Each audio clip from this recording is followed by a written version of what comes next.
Forget everything you know about dragons. Okay, not everything. Let's keep your knowledge to this. Dragons are big, dragons are scaly, dragons are reptile, dino-looking MFers that have wings and they breathe fire that's almost as hot as they are. Oh, wait. Forget the hot part. But do remember that the dragon in all of its glory, and get ready for that and even more to be on display here in 1988's Dragon Century. A gory, dynamic, original anime idea packed into an OVA that blasts through more genres than a dragon with a jetpack. Earth in the year 1990, a time of darkness. People are being killed by mysterious beasts. Further, dragons have appeared all around the world. Because their reappearance coincides with the deaths of so many humans, the military blames the dragons for what's going on and decides to start hunting them down, fairly or unfairly. In Japan, one such dragon is blasted down on the streets. Before releasing its hold on life, though, it also releases what it was holding: an egg. That egg hatches, revealing a baby that is snatched up and hastily adopted by Riko, who is honestly a human that's scarier than any dragon.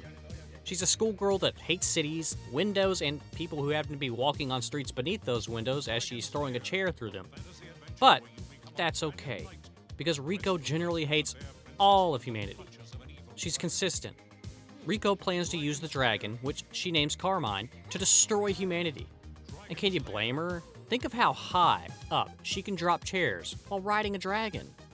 But in a total 180-degree turn of the plot, Carmine doesn't destroy humans. He saves them, even the ones shooting at him.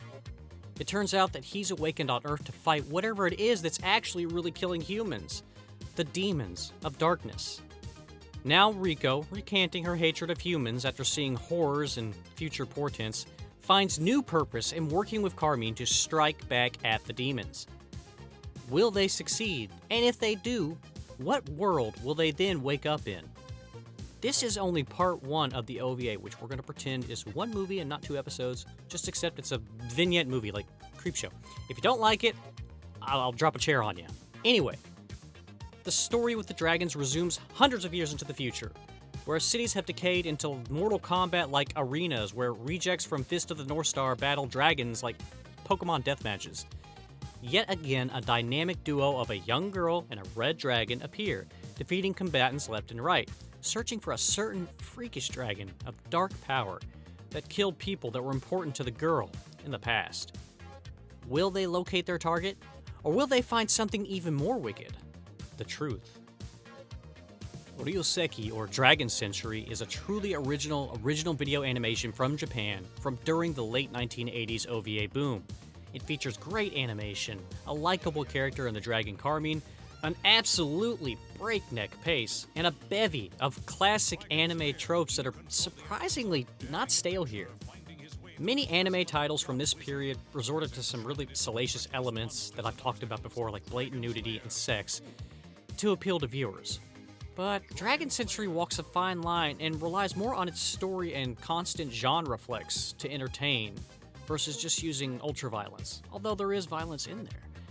Seriously, this anime genre is always changing. It starts out as a horror, then it's a military versus kaiju story, then it's magical girl, then it's horror again, then it's a video game demon blasting frenzy, and then it's Fist of the North Star, then Pokemon, then post-apocalyptic high fantasy.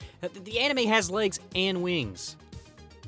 That said, there are some pretty gruesome things here, like I was saying. There's violence, eye gouging, decapitations, Cronenberg and Carpenter references with exploding heads and violently transforming humans. Heck, there's even tentacles at one point. But Dragon Century doesn't feature sex or nudity or cheap thrills, and I have to respect that. It dabbles, it doesn't indulge entirely, but it's still satisfying. At times, I was certain this must have been the anime adaptation of a video game plot, which has been known to happen during this time.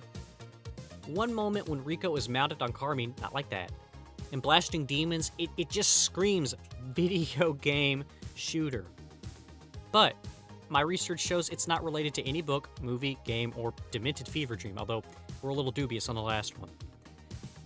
Still, apparently, this is just a truly original piece of anime, singular and honest, and with enough to stand on its own without being a reference to anything else. And I'm so focused on that because I realized as I was watching this, I was wondering about where this story came from. Because I wanted more. I was like, oh, this has to be something that was good before this anime was made, and it inspired this anime. But no, it's original. So, given that, I have to give Dragon Century 5 booster dragons out of 5. Who doesn't love a dragon toting a machine gun? Or a dragon called Booster with a jetpack? It's cute, it's fun, it's a goddamn dragon!